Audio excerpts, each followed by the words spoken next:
Hello, this is David Rovics with another episode of Discussions with David. Since the pandemic hit and made touring and performing impossible, I've taken to broadcasting interviews with people I can't visit in person anymore.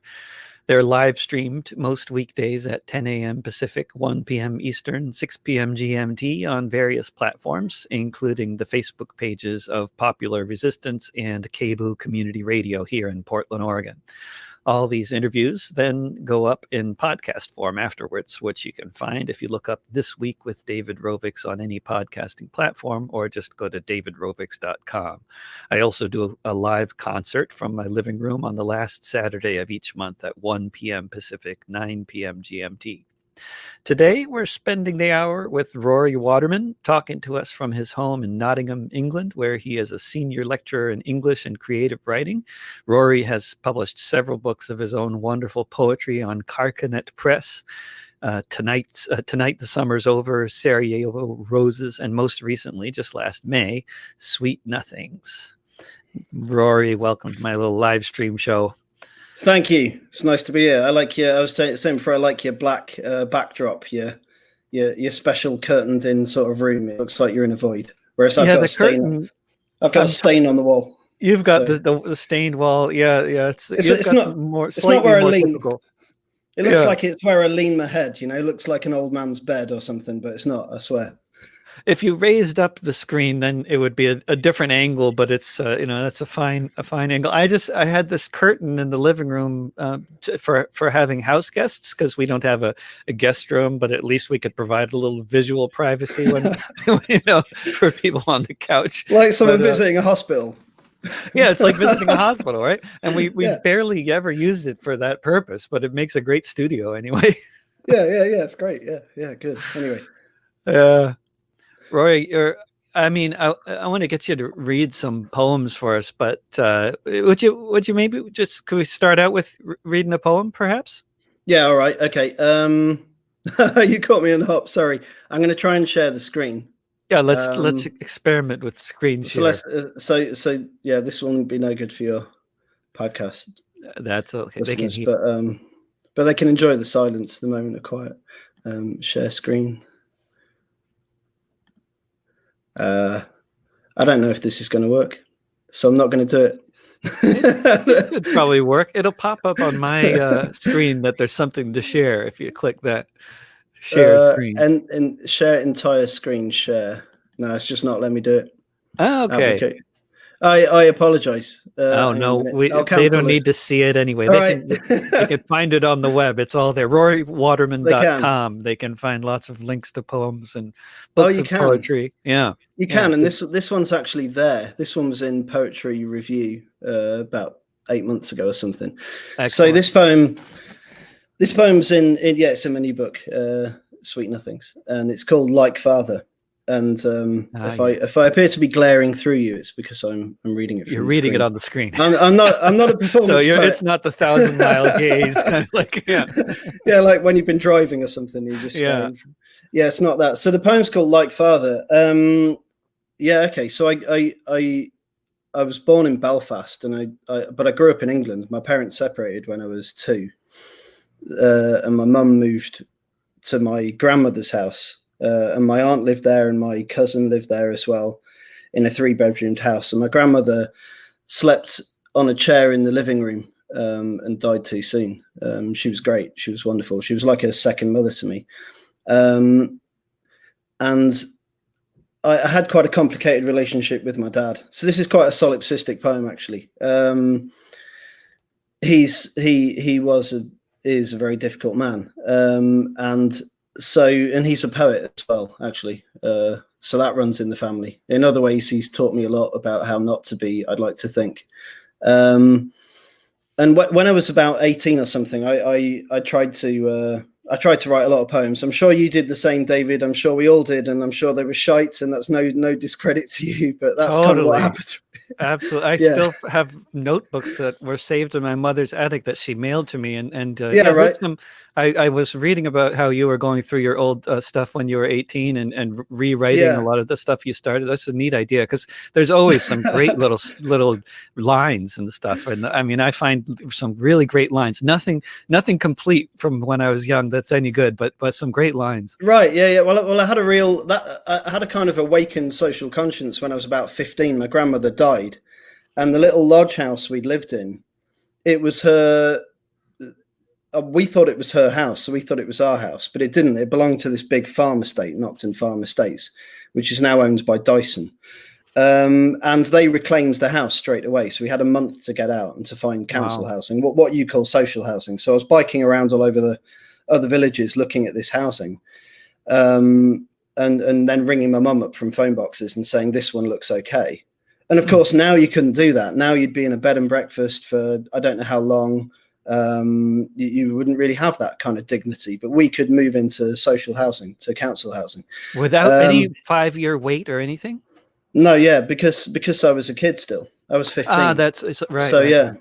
Mm-hmm. And I don't think that would be the case now. But I can't really get into what I did to get my own back on the bastards who took our house away. But I probably shouldn't get into that. But it might get you in trouble. I got my revenge. Limitations. Yeah, good. There's a lot you can do with a hammer in the dead of night. Absolutely, very good. Everybody should know that. A hammer, a pickaxe. There's incredible tools. A wrench, really a lot. That's right. And any of it will do. I mean, even your hands if you have to. Your head or something. So anyway, yeah. So I wrote some of these poems around that time, sort of 16, 17, 18. And then like you, rather than my mum sending it to me, I visited my mother's house and I went into a drawer full of all my kind of old crap. And discovered these kind of mawkish poems, "Mummy doesn't love me" kind of poems, and I found this among sort of a sort of nascent version of this amongst it, and I decided, okay, I'm going to do something with that now and implant myself at twice that age on top of that self. Then looking back at my childhood, so that's what I did. The explanation's been a lot longer than the poem. The poem's called "Like Father." Started 2000, finished 2019 for WC. My daddy was Irish and famous. Well, sort of Irish and sort of famous, he said, and told the truth. He loved and he was loved and was a joker. And in his youth, he passed the 11 plus with such high marks they'd sent him to private school. Plush lawns, straw hats. But then he'd felt oppressed by the Oxbridge conveyor. So that was that for years, while he wrote in garrets and took real jobs. Porter on Jersey, bank clerk. He explored the world and then read English up at Leicester, then at Oxford, and won awards and found he was getting in print, but still worked summers at Leicester Station goods yard. Am I as bright as you, Daddy? Probably not. So it was hard not to pine for all he represented on access visits, and not to be beguiled, but I knew I wasn't as special. That I was an anxious child who liked to play with marbles on his own while Mum cooked, watched EastEnders, tidied up. Who teachers said should come out of his shell. Who had a pup and made her his best friend and got in trouble for daydreaming and caused too much of a fuss about his distant dad. Who scrapped. Who failed the 11 plus and went to a comprehensive where he learned never to try too hard. Who knew his place was in the middle. Who watched his lurch-drunk father jab at the face of a steadfast woman patently too good to stay with him. She didn't. Who wouldn't become a poet and scholar too, or much at all. He was too dumb. Who later found the custody hearing documents while helping his mother clear her musty attic. The affidavits of all his dad's ex-lovers, each emphatic that I'm sure the child's interests are best served by being kept from this abusive man, a drunk who bullied and hit me. His arrest statement from when my nan lost her front teeth. I hadn't been told the reason. Until then, I'd seen one short, partial report to which my father had clung. Mum had buried most retorts, and Nan was now in her functional little urn. And I was trying to be like him, a bit, in fewer and fewer ways, and started a poem. And this is it. Damn, man. So that's that. That's fantastic. You know, I mean, every one of your poems, actually, without exception, which is probably not at all accidental, because otherwise they don't make it into your books, I suspect. But every one of them, when you pay attention and read it without distraction, like poems are supposed to be read, I would add as a caveat, like not like while the TV's on in the background, but if you're really paying attention and you read any one of your poems, there's this. I mean, it's what always impresses me, and also just about great poetry generally, is how much it evokes such an intense emotional response in me. And I assume in other readers, I'm sure. But the economy of words. I mean, that was one of your that poem was one of your longer poems, actually. Yeah, it right? is. Yeah, definitely. Yeah. There are only sort of 2 or 3 that are as long as that or longer than that. Yeah. But even so, I mean, it's still like half the length of your average song, right? I mean, in terms of like performance time, you know. Yeah, that's right. Like, 2 minutes, probably. Yeah.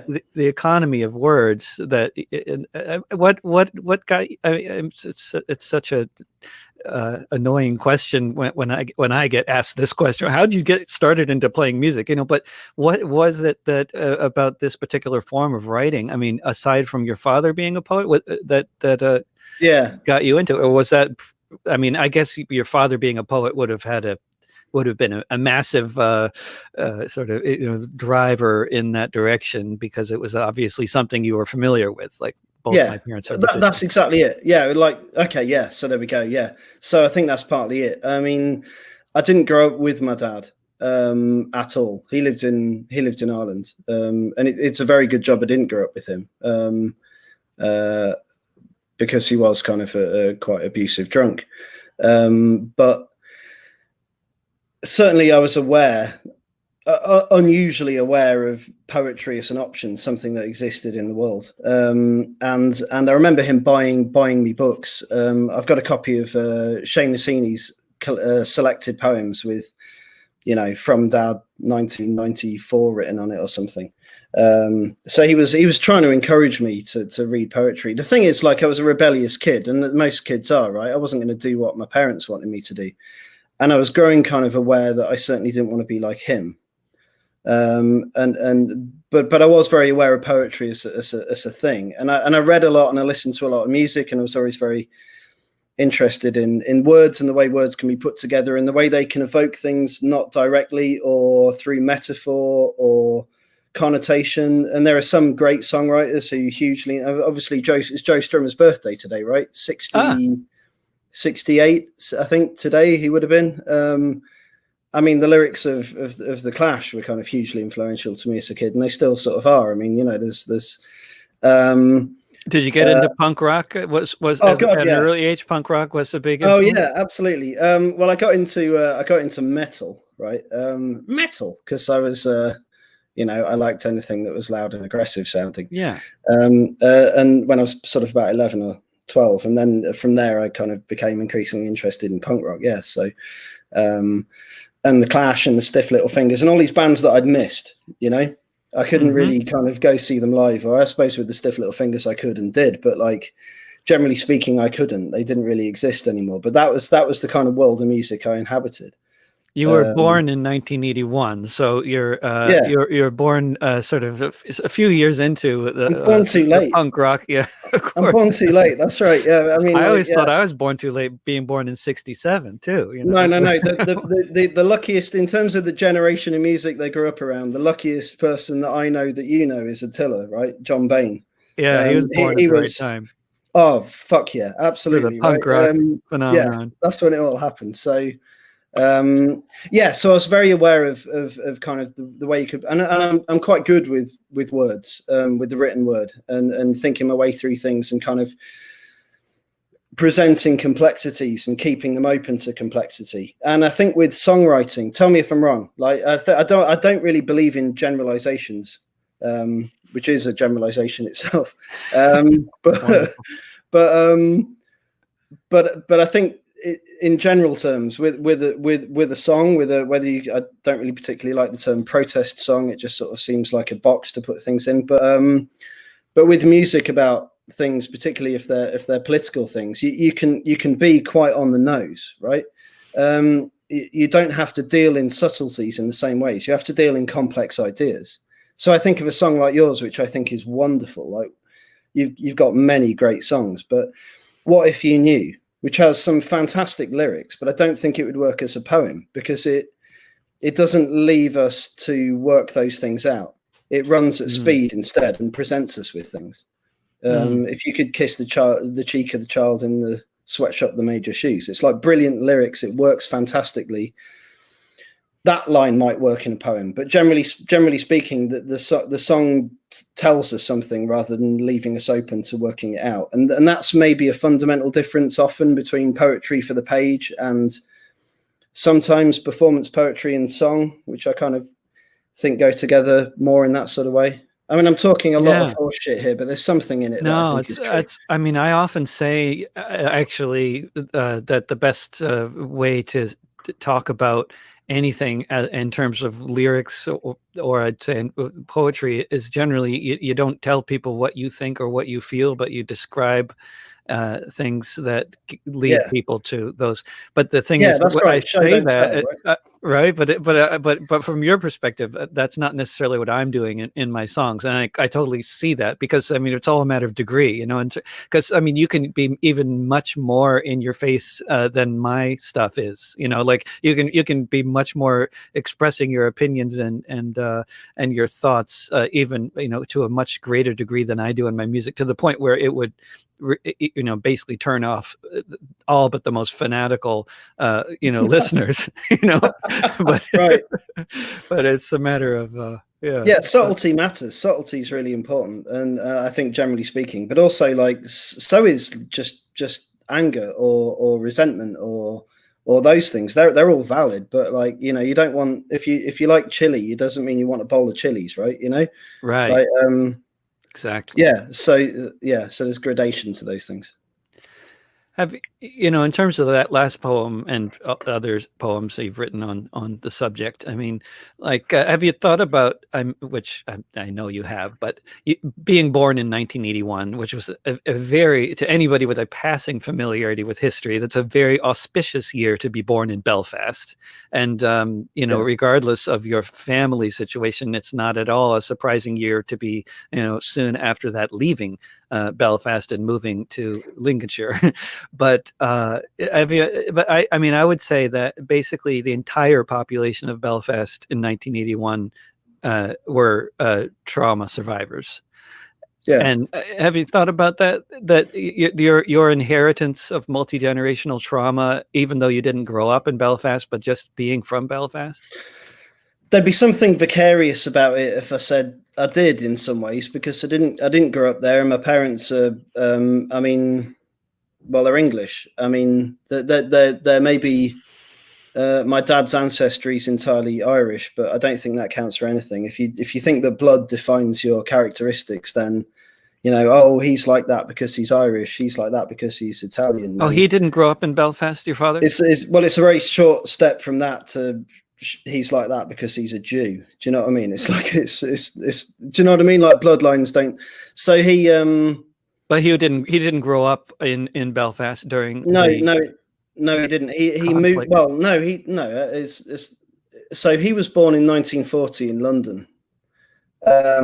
There's trauma. There's plenty of trauma to go around. Oh yeah, no so he was born for the first few years of his life. Bombs were falling on his city. Oh yeah, like my grandmother, his mother once shielded the pram on the street because there was a raid and things like that. Yeah, he had a sort of Mickey Mouse gas mask and stuff like that. They made gas masks for kids with cartoon characters back then? Yeah, make them look less frightening. But if you see one in a museum, fuck me, they're frightening. Like, you know, can you imagine? It's all a matter of degree. I'll take my chances, Mum. Do you know what I mean? At least it's not like a skull painted on it or something. Yeah, that's right. Well, they had cots as well, didn't they? They had like little incubator cot things with pipes coming out of them, which were like gas mask, well, sort of gas containers, I guess, or like, I suppose not gas containers, the precise opposite, but you know what I mean, like little baby shielding things as well. But yeah, so he moved to Ireland in 1968, I think, to work at the University of Ulster, the new University of Ulster, teaching English. And at first he lived in Derry, and he lived very close. He lived on one of the streets that runs along the side of the Bogside. In 68? Yeah. Yeah, so he's got plenty of opportunity to be exposed to a hell of a lot of trauma. I mean, absolutely. I would say whether or not you actually grew up in it, it's like clearly he grew up with a lot of trauma. So and yeah, so he did. Like I know a guy in the Netherlands who is officially considered to be a second generation war trauma survivor because his grandfather was so traumatized by the occupation of the Netherlands. Right, yeah. And this has been, it's passed on in a way that's, widely acknowledged by, psychologists and, and the Dutch state. Yeah. And, of course, yeah. You can get benefits for that. Yeah, right. Yeah. But no, he was living on the edge of the Bogside when the Battle of the Bogside happened in 69. Right. So he walked around like a reporter or something, taking pictures. So he has the most amazing collection of photographs from the battle. I've never seen anything else like it, and they're just in his house. And then I was born in 1981, and by then he was living in Coleraine. So we lived in Coleraine, which is in County Derry, but just like a third the way towards Belfast, really. That's where the new University of Ulster was set up, because even though Derry should have had a university, it was a majority Catholic city, and Coleraine was majority Protestant, and then all of a sudden Coleraine gets the university, right? So so they had a campus at Magee, and I think that's where my dad in Derry, and that's where my dad was. But then after that, they were in Coleraine. So I was born in 1981. When I was 2, my parents separated. So I'd go over there a lot. As a child, I'd spend a lot of time over there. I had friends over there. I'd spend most of my holidays there, and so that was all very, very familiar to me. But it was also absolutely not where I was from, But I do remember when there was a bomb went off in Coleraine in 1993, I think, and I remember that and calling up to make sure he was all right, and it had broken his front windows, even though it was half a mile away. Trauma, no. I mean, I can't. I was living in rural Lincolnshire, bored off my tits, wondering where life was. Like that's what I was mainly doing. So, although, there's so many. The question of trauma. I was talking to somebody who's doing a PhD in trauma a couple weeks ago, so it's on my mind. Oh yeah, right. But, yeah. Could you do another poem? Oh, it's real. I just don't want to. I don't want to take any vicarious kind of. Yeah. It's. I mean, the personal trauma and multi-generational trauma are different things, but both very real, I'd say. Yeah, sure, 100%. But the most traumatic thing that happened to me personally was being called an English cunt. Mind my French, Germanic. Which I didn't particularly enjoy, but it's not exactly it's not really trauma, is it? That's not too traumatic. It's true, David, as well, to be honest. And you are English. You sound very English, unmistakably. Not much I can do about it. Speaking of which, right, so where I grew up was sorry, this is a lead into a poem. It's not it's not a non sequitur, maybe it is, we'll see, but where I grew up it's very flat. Rural Lincolnshire is mainly very flat. It's on the east of England, about halfway up, and it's a rural agricultural county for the most part, and quite conservative, and little villages, and that sort of thing. And it's also full of RAF bases. So in the lots of them predate the Second World War, but then in the Second World War there were loads more. There's one actually in the village nearest to where I grew up, RAF Metheringham, which ran for about 4 years or something, and then ceased operations, and the runways are roads. It's great. One of those bases is Raf Waddington, which is really big. It's just south of Lincoln, about 3 or 4 miles out of the city, which is a very small city, cathedral city. And this is the Royal Air Force, for those. The Royal Air Force, yeah, indeed. Sorry, the Royal Air Force. So the RAF operate a number of bases still in Lincolnshire, probably a higher concentration there than anywhere else in the country. And Waddington is now where they, I've forgotten what the unit's called, but it's where they operate the Reaper drones. So there's this building. I don't actually know which one. There are these kind of newer concrete buildings, and I assume it's in one of those. And that's where people pilot Reaper drones. So yeah, I used to bike out there and sometimes watch the planes coming in and that sort of thing when I was a kid, because, like I said, there's really nothing else to do around there. And I was back there again a couple of years ago, and I wrote this poem. I read at an after-dinner speech. This is the epigraph to the poem. The poem's called Reaping, but the epigraph comes from Air Marshal Greg Bagwell, who at an after-dinner speech, retired now, said this to the assembled people. He said, "We need to test harder whether we can take a young 18 or 19-year-old out of their PlayStation bedroom and put them into a Reaper cabin and say, right, you've never flown an aircraft before. That does not matter. You can operate this." Here's the poem. 18 or 19. What was I doing then? Well, one day I biked here to RAF Waddington's viewing point, from where I saw no action. Called by the urgent tornadoes which had skimmed our village, shocking pliant heads at intervals of my childhood, and must have come from somewhere. Runway approach lights have switched on and point skywards at nothing coming in. A pigeon, a slip of moon. A screech owl would be too apposite, but I saw one once a mile from here on Bloxholme Lane. It stalled a moment, then beat on past the hedges, tall as houses, living its purpose, suddenly beyond range. And who knows what they do in a concreted cube 200 yards behind wires and warning signs, or who does it, or why, an inch from where it would have died, a sandfly fills its nest. Grasses by the road dip like a million rods to a million tiny catches. A saloon half a mile off indicates only to the clouding dusk, slows to corner the perimeter on a red route B road to home. Nothing to do but follow at a generous distance.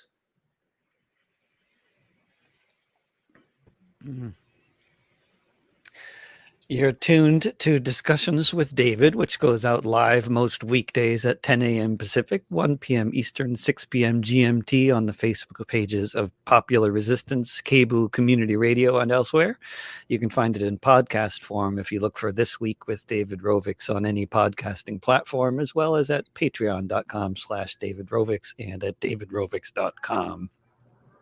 I feel so professional when I make commercial announcements like that. You sound it.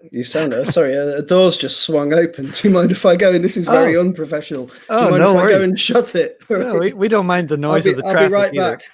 Right back.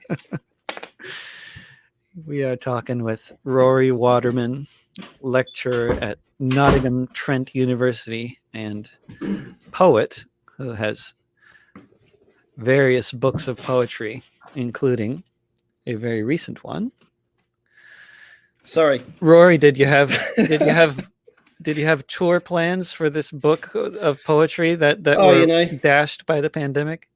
Yeah, I mean, I suppose it's probably not in the same way that you did. Obviously, it would have been, a very different matter for you. Whole tours internationally. For me, normally I'd be doing a number of readings at festivals, that sort of thing. Around the launch of a book, I've done two readings this time, both online. Yeah. I suppose, I mean, I'm speaking to a bookshop in LA next week. That wouldn't have happened. So under normal there's a times. little silver lining there to these really international gigs that you wouldn't have had otherwise, but a lot fewer gigs overall. There's kind of a pewter lining on a ginormous rain cloud, you know, but like the rain's kind of poo on you. But yeah. The truth is that that's not the main way I earn my bread, right? So luckily, I am so lucky, right? I really am at the moment. I have no reason to complain. No one I know has got ill. Touch wood, right? I have a job. I know people who've lost their jobs or just haven't had the work and who've been in all sorts of trouble. I just have no. Compared to most people, I've got no reason to complain. And yeah, okay, so it's a terrible time to have a book out. So what, you know? Yeah. People have it a lot worse. Almost everyone has it worse than I do in this. Not almost everyone, but a hell of a lot of people. Yeah, at least a good 99% anyway. Yeah. Yeah. Maybe 90. Yeah. 95. Yeah. You're in the ballpark area, right? So I just can't complain. But yeah, okay. So it's not a good time to have a book out, and I've lost a few readings, I'm sure, and the money that comes with that. It's not a big deal for me. It's okay. I hope the book doesn't sink. You know, it seems to be selling all right.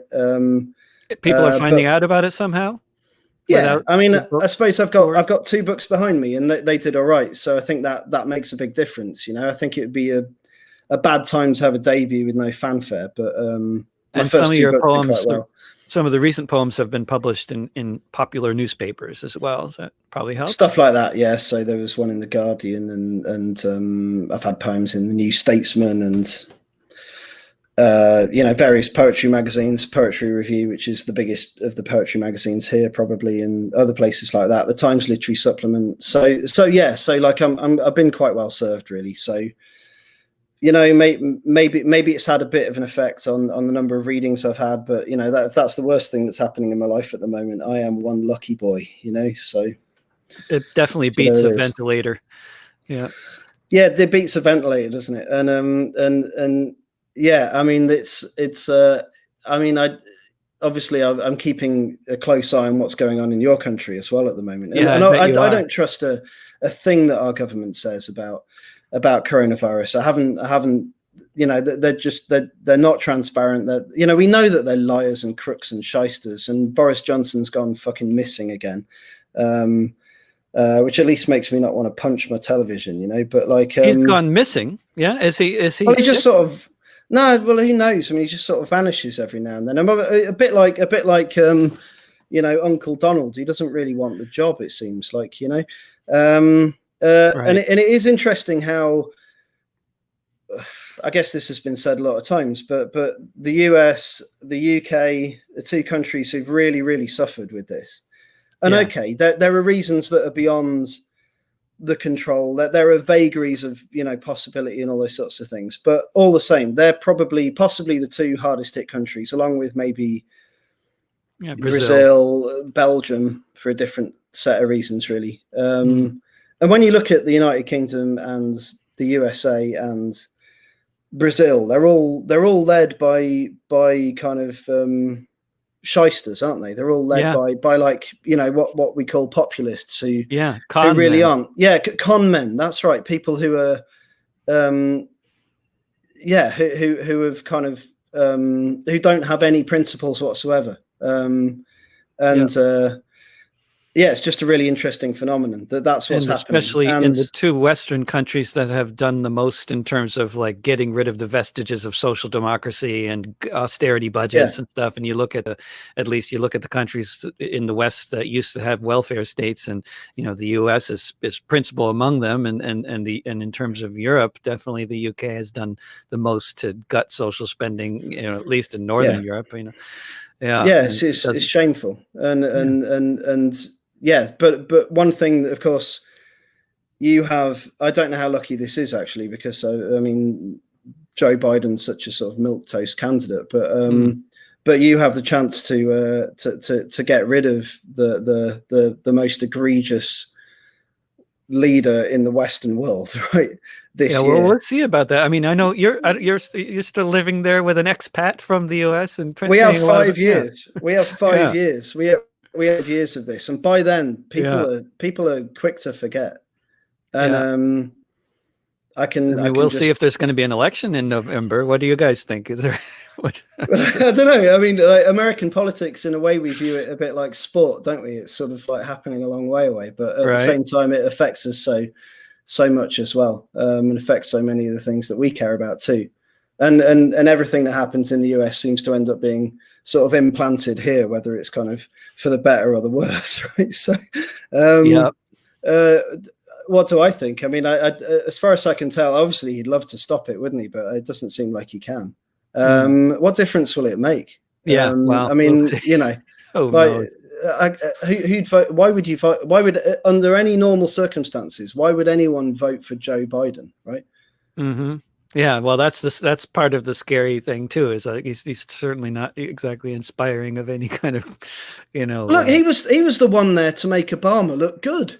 That was his role, wasn't it? It's like he was the vice president to make the president look good, and to now make it's sure that him. the president looked more moderate and less scary. That's we right. got an old white guy here, and witty and interesting, and now it's just fucking him. It's just him. It's like anyway, we'll see. We'll see. It's not going to be the wonderful kind of social change that people think it's going to be. I don't think at all. No, of course, sadly. It's not. He's just a corporate shill like the rest of them. Yeah, and of course, people had such hope in Obama, and most recently, and that was completely dashed by everybody's rent doubling around here, among other things. But, yeah, and I know, and you've been quite active on that front, and it's hard to that's avoid absolutely when right. your rent doubles. It gets you passionate about these things. Sort of piques your interest. Yeah. When all your neighbors have their rent doubled too, it's like, oh, okay. We haven't quite had that, but our rent and house prices have gone up a lot here, and I mean, in Nottingham or particularly in London, nationwide. Bristol, I mean, nationwide. Nottingham's a relatively inexpensive city for a major city, which it is by British standards. It's relatively inexpensive, but because as the tabloid press likes to point out, it's the stabbing capital of England, right? Isn't that what they love to call Nottingham? Which hopefully keeps the real estate prices down. Yeah, they can say it more if they want. It used to be called Shottingham, which is quite nice. I mean, I think the gun crime rates would be like, a tenth what they'd be in any American city, but apparently probably less. Yeah. yeah. But yeah, Shottingham was what it was, and it has sort of gang crime problems, or allegedly does, and to some extent will do. I mean, it's a major city, isn't it? So, but it's a great city. I love it, and a post-industrial city as well. Major. I think that's the right way of phrasing it. Yeah, it's not completely died in the way that some have, and it's a thriving city, but yeah, post-industrial. I mean, I don't know if you've read the novel Saturday Night and Sunday Morning by Alan Sillitoe. No, you recommend it? Oh, mate. Oh, yeah, 100%. It's Alan Sillitoe, Sillitoe. Saturday Night and Sunday Morning. So it's written in the 1950s, and it's about a bike. Someone who works at the Raleigh bike factory, bicycle factory, and that was in Nottingham. And there was basically Nottingham made bikes and cigarettes. So you could kind of like fill your lungs with clean air and then kind of destroy them with tar afterwards, But nice. But it's all gone. Of course, it's all gone, But it is quite a thriving city. But house prices have gone up nationwide to the point where, and in some cities like London, or even anywhere near it, all the towns around there, and other cities in the south like Bristol. God, you can't buy a house unless you've got lots of capital, unless mummy and daddy can give you a lot of money, right? So, I mean, we're still renting in Nottingham. So, yeah, I can't afford to buy a house. I'm a senior lecturer. Partly that's my own fault, but if you become like a full professor or something, then maybe you make enough to buy a house, or no? Well, no. I'm not quite being honest. I mean, I guess I make enough to buy a house, but if you wanted to really sort of bond yourself to Nottingham and to the bank and to paying mortgage for 30 years. Yeah. Correct. Yeah. But it's just a very different prospect to what it was a generation ago. Yeah. So kids go to university, they come out of university, they can't get a job. They're never going to get on the property ladder or anything like that. You don't have to have a political conscience to be angry about that, and a lot of them don't, and they don't really know why they're angry. You know, they don't know the systems in place that precipitate they don't know what that it condition. was like before, right? They don't know, that how much easier it was before, and they're stuck in really the situation. Was, They don't even know why they're so angry. I was thinking about that, and just in terms of your own experiences. I mean, of course, you're teaching at a university, and of course, being a poet for a living has never been much of a option, for most people in most societies, right?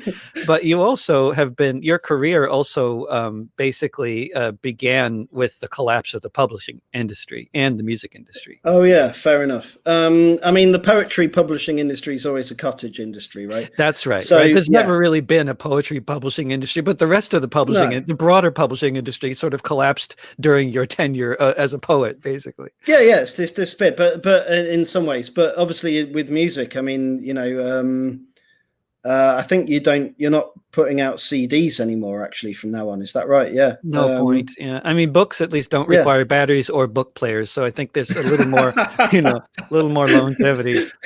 Yeah. I see the point there. But obviously this, I've kind of watched this kind of, I guess, sort of revolution sort of happen in music. And it hasn't really happened in publishing in the same way, not in poetry publishing at all. So I don't know how well my particular press does. It's one of what is sometimes called the big 5 poetry presses in Britain, but that doesn't mean much in terms. It's not like the big 4 banks or anything, It's got a staff of 6, I think, and they're wonderful, and they look after me very well, and I'm perfectly happy with that, and I have a superb editor and that sort of thing. I don't know, because maybe they're like a duck, serene on the top and paddling away like Billy-O underneath. I don't know, but I don't think there's that much of a difference in poetry publishing. Some magazines have gone online, that sort of thing. It's really not the same as in your industry. And I suppose that's another thing that's happened with you, is that CD sales have gone through the floor, right? Purchasing of hard copies of music. So you make money from shows, right? And then there aren't any. Yeah, basically. I mean, that's the situation, and anyway, for a whole lot of performers. Yeah, that's of course, across the board. But but it's not really it's not really affected poetry. But then there wasn't much money in there in the first place, so I don't know. For those people who are watching, and I imagine there's more than a handful who are songwriters and poets and people who have done various creative efforts, just in terms of publishing books of poetry where you're actually working with an editor. With my limited experience with publishing and working with an editor, it can be an amazing process that can vastly improve everything that you're doing if it's a good editor. And I don't know, right? Can you share any experiences of working with an editor? Yeah, I can. So there's an American poet called Nicholas Friedman. So he's not an editor, but we share everything with each other. So he lives in Syracuse, New York, and he's a very good friend of mine, Nicholas Friedman. He's definitely worth looking up. And we've shared pretty much everything for 12, 13 years, and kind of knocked 10 bells out of it for each other, and send each other back to the drawing board quite often. But my editor at Carcanet, Michael Schmidt, he's been there since the beginning, and he suggested, with this book, which is my new one, Sweet Nothings, the book's in 2 sections, and I was quite wedded to the second section's kind of got more of the weightier poems in it, and the first one's kind of a bit more fun, if you like. There are a few more poems with characters and that sort of thing. A disenfranchised academic who's kind of an old fart, that sort of thing, and play with those characters a bit. And I had it so that those poems would be in the second half of the book. It would kind of end with the lighter poems, but sometimes they're quite angry. But the more kind of intentionally kind of wittier comical poems, whatever. He suggested reversing the order. And he's right. So it kind of, instead, the book now ramps up, but that's entirely down to him. That wasn't my idea. Yeah. And it totally changes the texture of the whole book, because, you want, if you write a book of poems, you want the reader to start at the beginning and end at the end, and they won't, right? Okay, that's taken as read, but at the same time, that's what you kind of hope for. So that's what I want to happen. a reader to begin at the beginning and end at the end. And some of the poems are not in sequences, but they kind of link together or kind of play with contradictions with each other. And so the order does really matter. And the two sections were ordered correctly within themselves, but they were the wrong way round. And I was kind of wedded to this idea of it beginning with a thump and then kind of lightening up. But no, he was totally right. So that's a huge impact for me anyway, that an editor had just by saying, I don't think you've got these the right way around. Yeah, huge. Yeah, and sometimes just other things where, you know, I can't really think of any specific examples, but that's where I haven't. One. Yeah, okay, yeah, I'll leave it there then, because I'm sort of struggling to. I've got something on the edge of conscience, but you know. Yeah, I know how it is, of course. Yeah. When you mentioned John Bain, Attila the Stockbroker, earlier, and one thing I was wondering, got sidetracked earlier, but I was wondering what, like his poetry. I mean, I think first of all, he's a brilliant poet, right? And but his poetry really lends itself to being performed, and absolutely, that's certainly what he's been doing with it for the past 30 years or something. But why?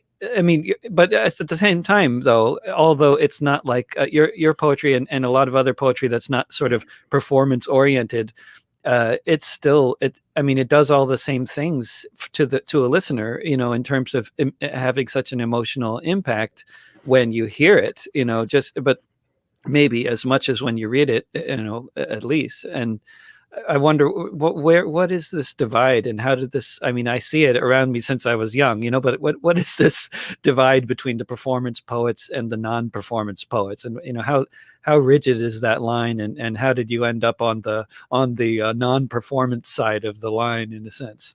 Well, I don't really know, because I quite like performing, you know. I quite like being in front of people and that sort of thing. I mean, I love all of that. So, do you go to slams, or have you? No, not in that way. But I used to. I mean, not very well, but I used to sing in a band. So I'm never, ever going to let you hear a demo from what we did. But I've never had any problem with that, you know. I mean, I did when I was very small, and then I kind of one day I just went, "Come on, Rory, just get on with it," and then realized that nerves are not something you need to. That I could overcome them, and it was much better when I did. I agree. I think John Attila. I think he's a really good poet, and of course he does write to be heard. I mean, some of his poems work on the page as well, but very well on the page as well, and in a slightly different way, because you get different nuances from them. Yeah. But I mean, even with me, like, I'll think very carefully about which poems, if I'm giving a reading, I'm not just going to.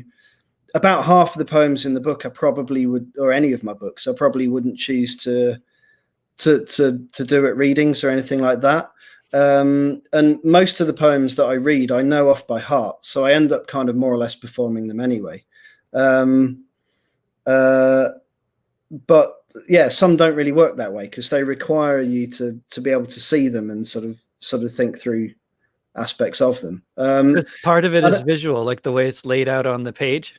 Yeah, I guess so. And the same would be true for John's poems, I'm sure, right? To some extent. But I guess there's a different emphasis in his work to mine, and that's about all there is to it.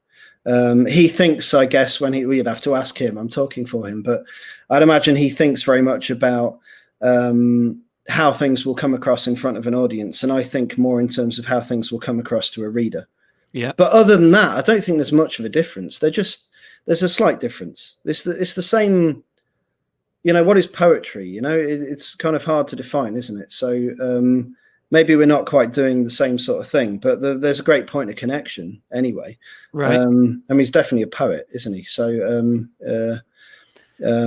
one thing I noticed when I first started touring and performing in England is with John as well, but also just noticing beyond just with Attila.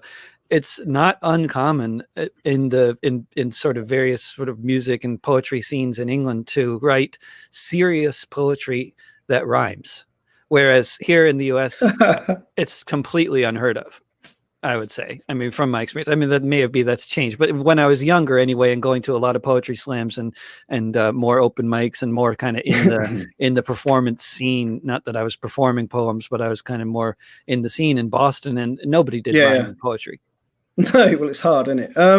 Well, I'll come back to that in a second. One thing that I was going to say again about Attila, like vicariously talking on behalf of someone else, is like, of course, one of the main, or among the main figures that would have been an inspiration to that, I suppose, would have been people like John Cooper Clarke. Yeah. Who was obviously like a punk rock poet, right? Who would like open for punk bands and get covered in flob, while he was like, you know what I mean? But it was very much part of the scene. And like, so the idea that the written and spoken word would be really important in that scene. It's not like, it's not alien territory to that.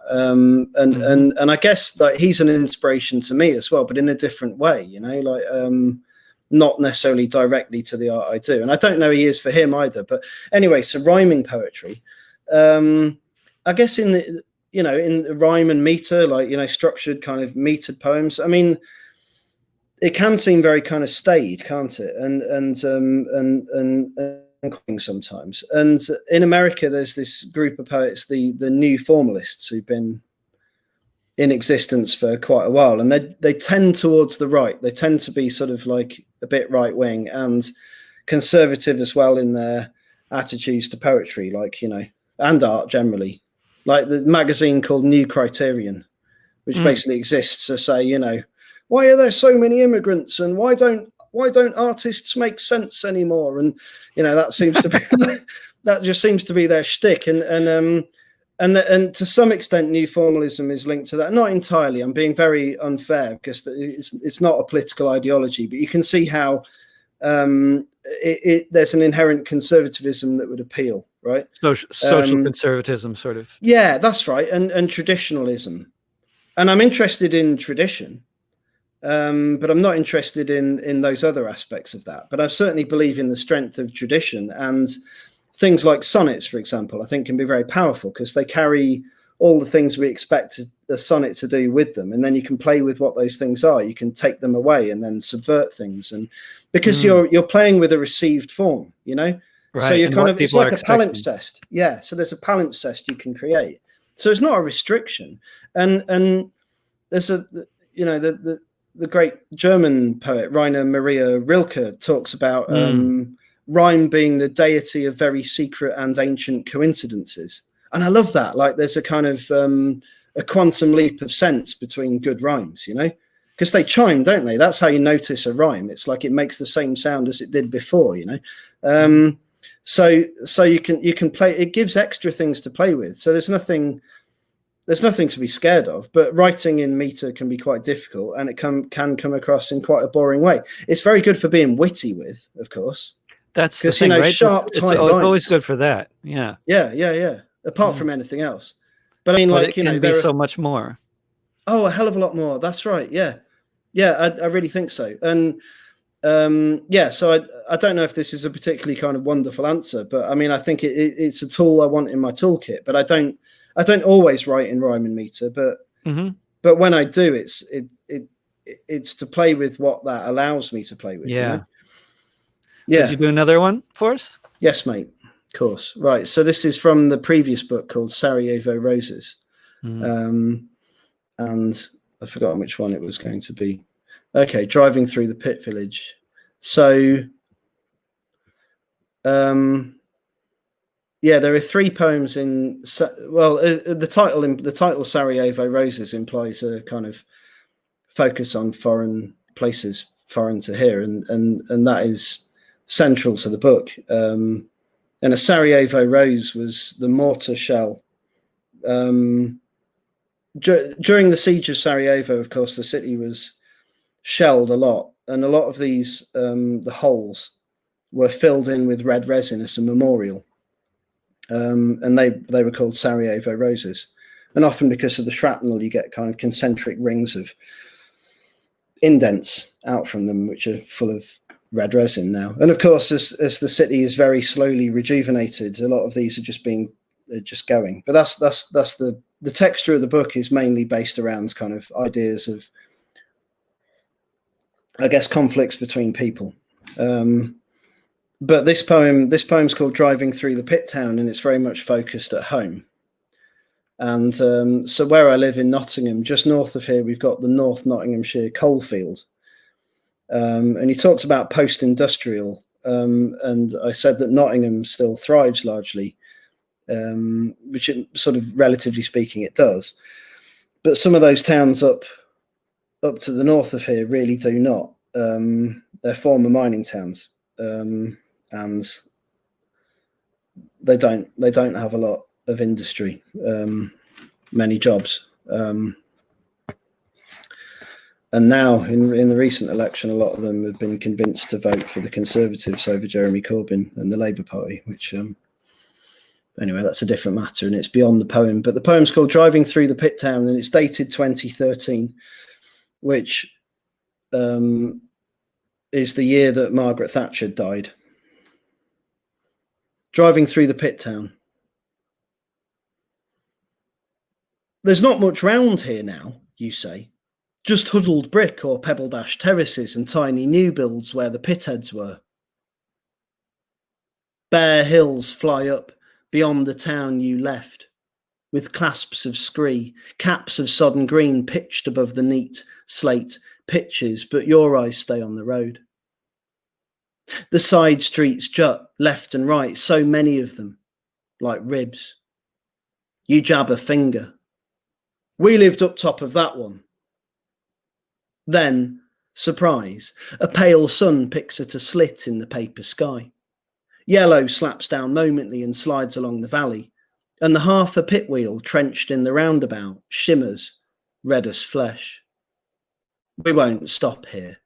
And most of the shops, Kebabland, USA Nails, Milan Fashions, are shut or boarded anyway. The four lads pincering fags outside the co-op, gobbing and shoving, repulsed for what they are. It's no use knowing better, more, you say. And in blue spray paint, the back of the village sign cries ding dong, like we're waiting at a door.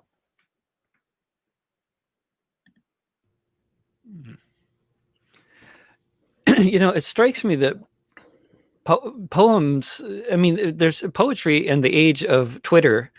It kind of like, I mean, they're kind of simpatico in a way, because you got it's a short form, and yet they're like totally opposite in another way, because Twitter, you think of multitasking and people doing, looking at their feed while they're clicking on. I mainly think of Twitter as people like digging trenches to represent their position, like climbing into the trench and then lobbing grenades at each other.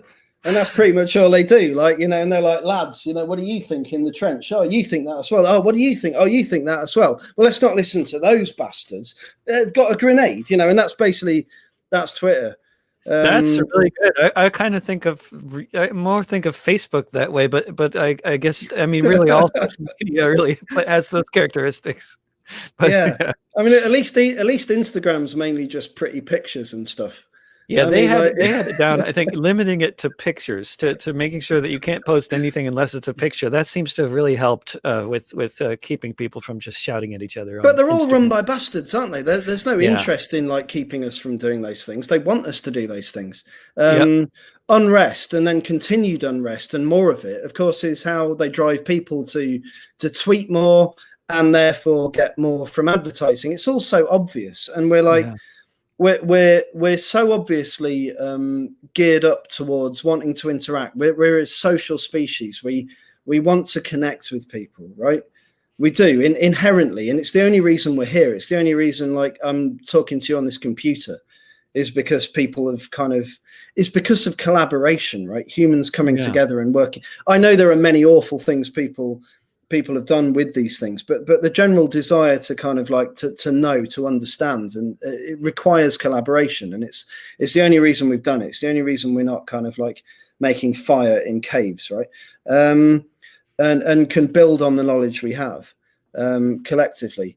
And I've completely forgotten what my point is. But anyway, Twitter is like, and all social media platforms work by making us not want to collaborate, really, I think. Or only to collaborate within a small group and not to see commonality and then understand and discuss difference, but to go to war, It just drives more advertising. It allows for more of that. Analysis. That's all it is. Yeah. And it's horrendous. Anyway, I totally walked over your point. What were you saying? No, Sorry. that was exactly it. No, I like it. No, I was looking for your analysis on social media in the age of poetry in the age of social media, or just social media in general. And I got it. It's a lot of. I mean, there's a lot of, like, when you see the poet with the business card thing, like the business card in the handshake kind of thing. But the Twitter equivalent of that is kind of obvious, and like there's when you see people kind of marketing themselves so aggressively, selling their brand, I mean, it just looks a bit sad to me in the world of poetry, where that I understand, I totally understand the need to sell your product, but sometimes in the world of poetry, it just feels like there's a lot of ego, a lot of signaling of virtue without really meaning anything. Although if I were a haiku poet, I think I'd be excited about Twitter. Oh, mate, because absolutely, it would be perfect for posting a daily haiku. I mean, I know a guy in Tokyo who writes a haiku every day. He visits a different cemetery every day and writes a poem about it. And cool. He's but that would be it's fantastic stuff. But I like the idea of doing that every day. A friend of mine, Andrew Taylor, wrote tweet length poems. The length of a tweet every day for about 4 months, and then published it as a pamphlet. Cool. They are genuinely cool. But he did this. He wrote them when the Twitter character limit was 140, and then they doubled it before he published it. So, but yeah, if you were the haiku poet wanting to publish on Twitter, you'd probably be a bit annoyed they'd ramped up their character count. So you do a after you've worked so hard to limit to make your form of art constrict to these parameters, which is kind of an exciting thing to try to do. I find to try to work within strict parameters. It's I think that's the point, right? And you're doing that every time you write a song, aren't you? Because you have to stick within the structure of that song.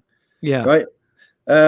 So that's going back to the meter thing. That's kind of how I think about meter. Like, having that restriction doesn't limit you and make your song worse. It kind of it tightens what you're trying to say.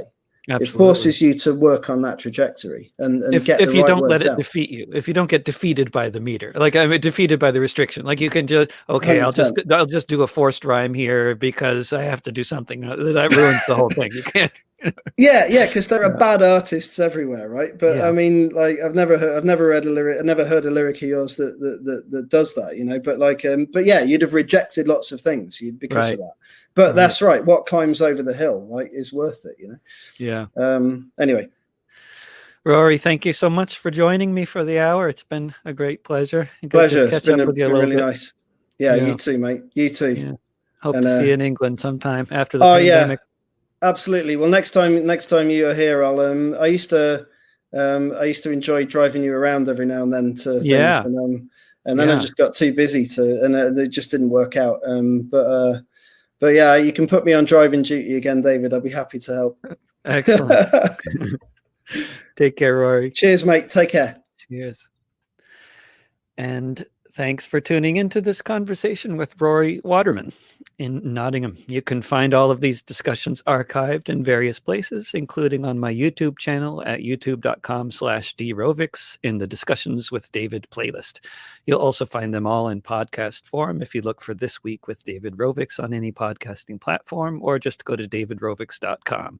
If you want to support my broadcasting efforts, you are most welcome to become a patron at patreon.com/davidrovics, where all these broadcasts are also available for anyone to download, along with some patron-only offerings as well.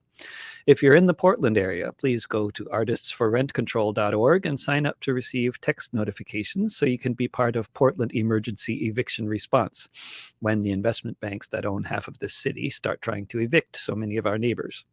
If you want to help make my next album a multi-instrumental success, check out davidrovics.com/pandemic sessions. Remember, don't pay the rent. Don't be afraid of your neighbors. Mutual aid will get us through. Bye for now.